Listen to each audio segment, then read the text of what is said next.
Part two of our show today, Shaun, which is the T part of the RTCF show, which is a Notre Dame team topic, is we're going to talk about breakout players. And we've had plenty of conversations this summer, sort of predicting breakouts, who might be on the verge of a breakout. But what you and I are going to talk today, Shaun, is a different type of breakout. We were talking before the show, who are the breakouts that Notre Dame needs this season? Not even so much I'm predicting it or I think this guy's capable of it. That's a much longer list and a much different conversation. But when you and I talk about Notre Dame's ceiling is this, getting back to the title game, who are the players whose breakout is most crucial to them getting to that point? Breakouts can be, for this conversation, is really more of the high-level breakout.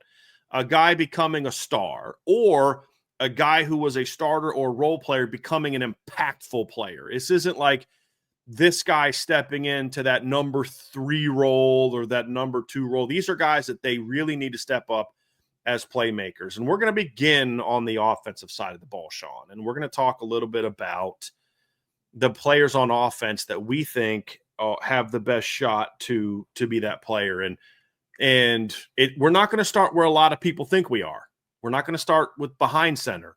We're going to start with what kind of moves out past the center to the sides. And my number one, Shaun, my number one overall player for the guy that has to break out for the Notre Dame offense is Anthony Knapp.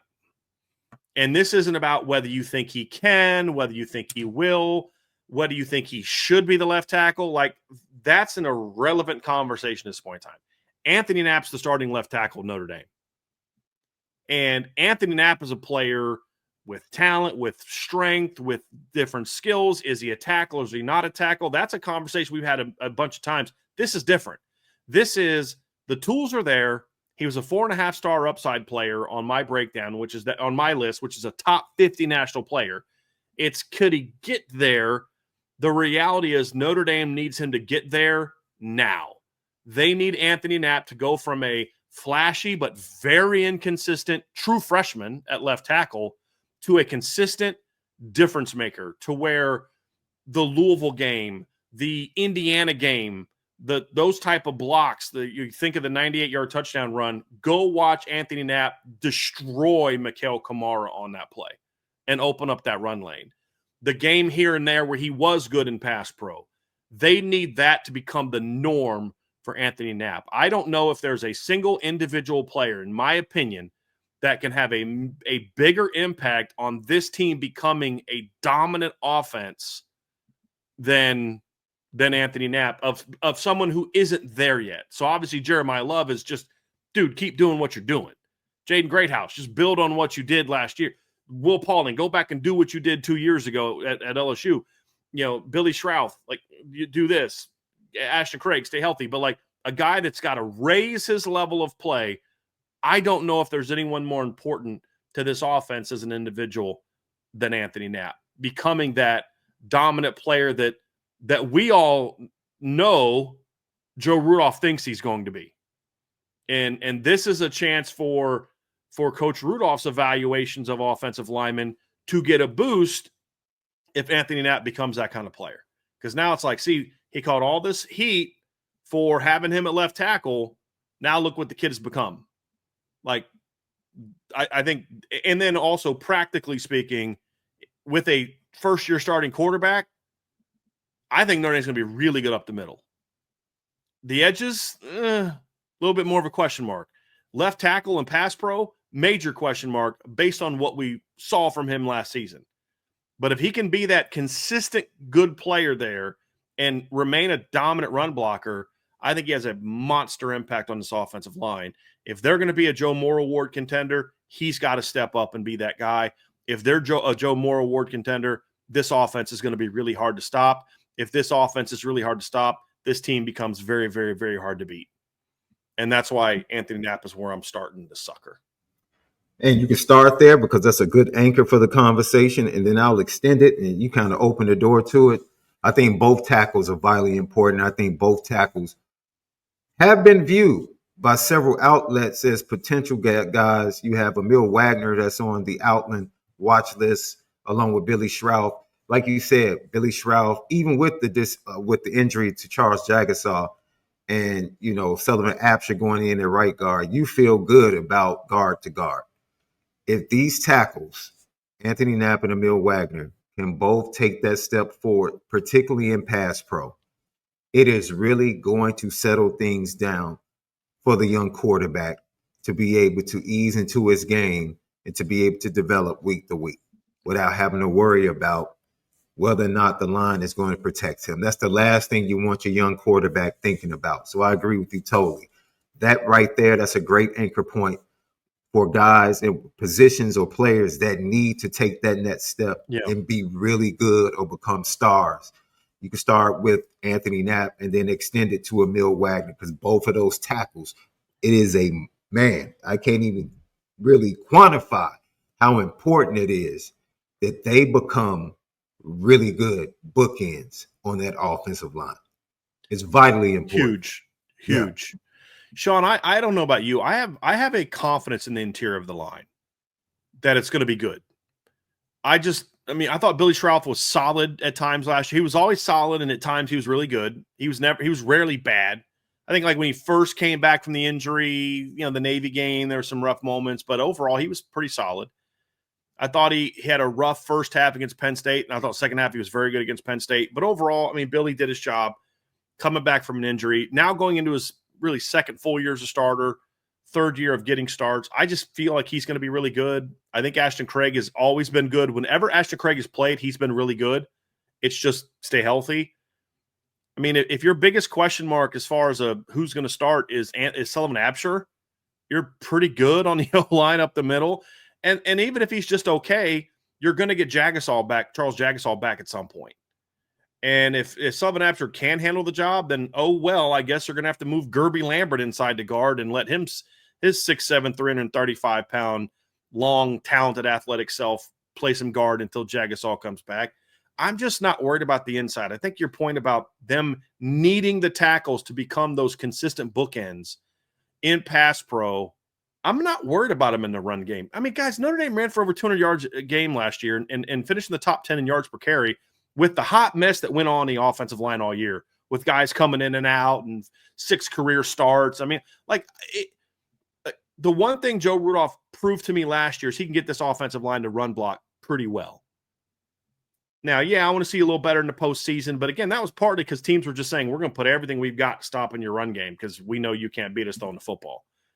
But it's the tackles that are the question marks. And if they can become, to your point, Shaun, I talked about Knapp, you talked about Wagner.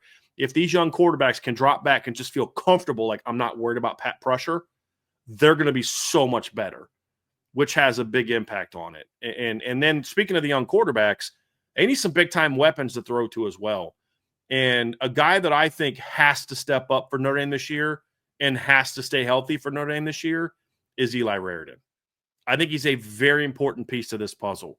And to see a guy like Eli Raridan to come out, thrive in the pass game, get back to being the blocker he was, be an after-the-catch weapon, be a stretch-the-field weapon. He's like a dynamic version of Troy Nicholas. Like what Troy did with they would throw seams to Troy, deep overs to Troy. He was Tommy would just throw that ball up at like 9 feet and Troy would just snatch it out of the air and go get it. That's just kind of what they did in 2013. And Troy went from a guy with 5 career catches to a guy that was a second-round NFL draft pick in one season at Notre Dame. If you remember that, he was picked by the Patriots in round 2. And getting a guy like Eli to break out is going to be huge. It's always important at Notre Dame to have good tight ends, but I think it's especially important when you've got first-year quarterback. If you can give me a 6'7", probably runs in the 4.6 range tight end who's athletic and long and strong as a reliable weapon for the quarterback on top of good pass pro, now all of a sudden you're seeing the foundations of a quarterback who's comfortable, who's confident in what's around him, who settles in, and all of a sudden starts dealing. Because as you and I have said, well, I don't know if you've said this, I've said this, I think CJ Carr is going to start. If he doesn't, it means Kenny outplayed him, which either way you're going to get a very talented quarterback on the field. If that quarterback can feel comfortable and confident in what's around him, it's going to be impressive because both of those kids can deal. And that's why I think Eli could be such a valuable resource to just mentally helping the quarterbacks get locked in, on top of being, as Bruce Feldman pointed out, an athletic freak, which he is. And I thought 85 was probably too low, but I get it. I think he's a big one for me, Shaun. Let me tell you something. You get these bookend tackles, and you have Eli Raridan, who I think the tight end room, in my opinion, is going to have a little bit more room to operate this year for several reasons. I think the usage is going to go up in comparison to what it was last year. I don't want to go down that rabbit hole, but I do think the usage is going to go up. And I think Eli Raridan has a chance to get up to 40 to 50 receptions this year. I think it's a good shot he'd get 40 to 50 receptions. You're talking regular season, right? Regular season. Right. Yeah, regular season. And more than that, be a big-time viable option the closer they get to the end zone. That's what I look for Eli Raridan. I want him to have at least 5 touchdowns, Brian. I'm looking for Eli Raridan to have at least 5 touchdowns on his resume at the end of the year for the regular season. And so that's the type of production that will allow Notre Dame going into that August 31st matchup to top or do everything they can to make sure that that game hits the over at 53 and a half over at FanDuel. It's right at 53 and a half. If you get the bookend tackles doing what they do, and you get Eli Raridan reaching the production that we expect, especially in the red zone and putting up touchdowns, Notre Dame is going to probably take up 60 to 65% of that 53 and a half. They're going to do their job. Now, will the defense allow Miami to push that total?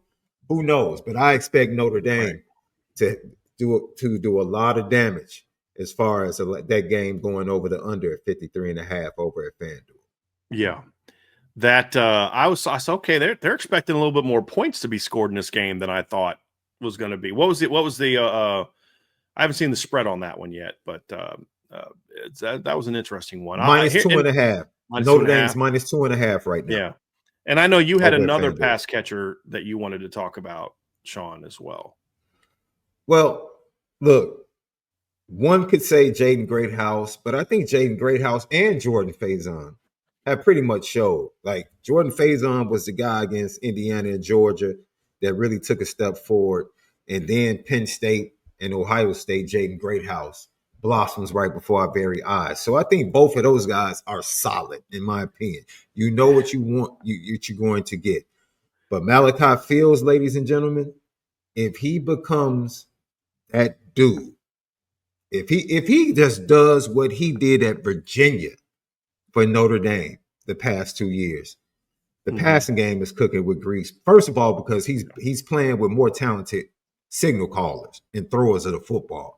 That's as number passers, one. Yeah. As passers, yes. And number two, offensive line and the other talent. This is what I love about, and I think Jeremiah Love mentioned this when he was asked about specifically the running back room, and he went beyond that with his answer. He was asked about how explosive can the running back room be? And he was like, the whole offense is explosive. Like, every running back can take it to the house. The wide receivers, he started naming wide receivers. Then he named both quarterbacks. He was like, this entire offense is explosive. So for me, I really think Malachi Fields just being who he's already been. That's the comfort level it is for him. No one is expecting him to come in and be Randy Moss and put up Randy Moss numbers. Just come here, and if you do here at Notre Dame, if you can do what you did in production at Virginia, it's going to hit differently here at Notre Dame than it did at Virginia. It's going to have a greater impact on team success than it did at Virginia because of everything that surrounds you. And so that, for me, Malachi Fields has to be one of those dudes. He has to. Your comments about Greathouse and Faison were interesting, Shaun. And I did a little research while you were talking to back up your point, because I agree with your point. The issue with them last year to me was more about just throw them the freaking ball, more so than are they getting open. But here's a statistic for you. So counting from the Army game on, which is about when Jordan started getting a little bit into the groove. He was healthier. Yeah, but also a more important stretch because Virginia was kind of like, you're going to beat Virginia. But so Army, USC, Indiana, Georgia, Penn State, Ohio State. That's the last 6 games of the year. Worst team on that schedule is USC. Army was ranked, and then, of course, the 4 playoff teams. Jordan Faison and Jaden Greathouse were targeted 50 times, Shaun. 52 times, 52 times. Do you know how many times the ball hit the ground in those 52 attempts? Are you about to eliminate a narrative? Well, go ahead. 7. 45 catches on 52 targets is good for an 86.5% completion rate when targeted from Faison and Greathouse. So, yeah, is there production jumps that could happen? Sure. With them, it's like, just do what you did the last 6 games of the year. The ball will come your way more because of the alteration in the offense. And you're now throwing with guys who have, and these aren't knocks on Riley Leonard. I mean, Riley was great at what he did, but he liked to throw outside and run. He wasn't a guy that liked to work the middle of the field as much. And at least he didn't last year. And part of that is because of how he was used at Duke for 3 years. That's how they used him at Duke. But an 86.5% completion rate, if you can get that level of consistency to go with a legitimate boundary vertical weapon, and if anyone saw the video that Notre Dame put out yesterday, Shaun, I sent it to you last night. You were in the middle of your show. I was like, I want to send this to him, see if I can distract him during a show. I want to see if I can get him to like, hey, Shaun, why aren't you paying attention to Reggie? I'm sorry, I was watching this video. That leaping catch that you want to talk about when I say catch radius, you want to know what an example of that? It's that video that Notre Dame put out last night with Malachi Fields. You're like, that quarterback wasn't even close to where he wanted to throw that ball to Malachi. I can promise you. I don't have to see anything else but that. And you're like, if quarterbacks can have that type of like, holy crap, go get that sucker with that dependability of Faison a Greathouse, that's how you develop a holy moly. This is a really talented receiver. This is exactly why, Shaun, I've said all offseason, guys, this is going to be a top 10 receiver room. I don't know if it's going to be top 5, but it's going to be top 10. And there's plenty of talent there. Now that you've added Malachi and you've added Will Pauling and you've got some younger players emerging. I mean, you've added Elijah Burris, KK Smith hopefully is healthier. Cam Williams is a year older. Micah Gilbert's healthy and a year older. I am not worried about that position group. But to your point, if Malachi has sort of that Chase Claypool senior year breakout, like, I don't know how you beat this team, Shaun. I really don't. And you know what? Anytime you can have the foundation of the 2 guys that you just spoke about their stats being highly productive towards the end of the year and through the playoffs, that gives you a great floor. That gives you a great floor going into this year. And now Malachi Fields can come in and he can be your specialist in a sense. He can give you the things that those other 2 might not be able to give you on the route tree, right?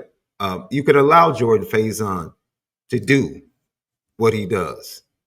Allow him to work the field. Get him going in the screen game because you do have that big guy on the outside that demands attention. So now you don't have as many safeties or linebackers cheating towards the screen game, and he has more room to operate. It's so many things that by all of them being on the field at the same time, they're going to impact one another because of their different gifts and talents and how they complement one another. That's what I'm excited about, how complementary they're going to be, on the field when they're on the field together. Last one, Shaun, and this is the obvious one, and we'll save this for last. It's quarterback. You need the quarterback. If you're going to win a championship, you need your quarterbacks to be good players this year, which requires breakouts for two guys that combined for one pass attempt last season. And you need a breakout there. I don't think the breakout has to be to the degree that it does for other people. Like I think Anthony Knapp needs to be at least where people are wondering in November, do you think Anthony Knapp might be an All-American this year? At least it's a conversation where I'm not like, what? Did you seriously just ask me that? Like, that's the dumbest thing you've ever asked me before in my life. Well, I don't know, but he's at least in the conversation for me. Like that's what you want. Same thing with Emil. You want to Eli Raridan to be like, yo, this guy's going to continue your drafted streak. You know what I mean? Like, and he's going to be a high draft pick. And then, Malachi Fields, this is what you come to Notre Dame for. Have that breakout season with legit quarterbacks, and then boom, you're off to the NFL and you're a day 1 or day 2 pick. But at the end of the day, like that next level, that win in the championship, is these kids have to break out, not just in their talent. The talent's there, but in their maturity and their decision making and their ability to bounce back from mistakes. Because hey, I'm gonna show you guys how smart I am. I'm gonna hit y'all with some knowledge here that nobody's gonna expect, and this is why I make the big bucks. You ready for it, Shaun? Brace yourself. The Notre Dame starting quarterback is going to throw an interception this season. It's going to happen. It's going to happen.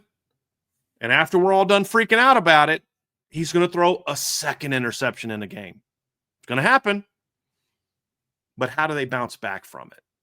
And what I loved is, this is why people say, why don't you listen to anybody else? So I got people emailing me about certain things that are being said after the first full practice. And I'm like, it's wild how I'll walk out of a practice feeling a certain way, and then I find out that other people are just losing their minds. And I'm like, I didn't care about the second interception. This is a great play by Bronte.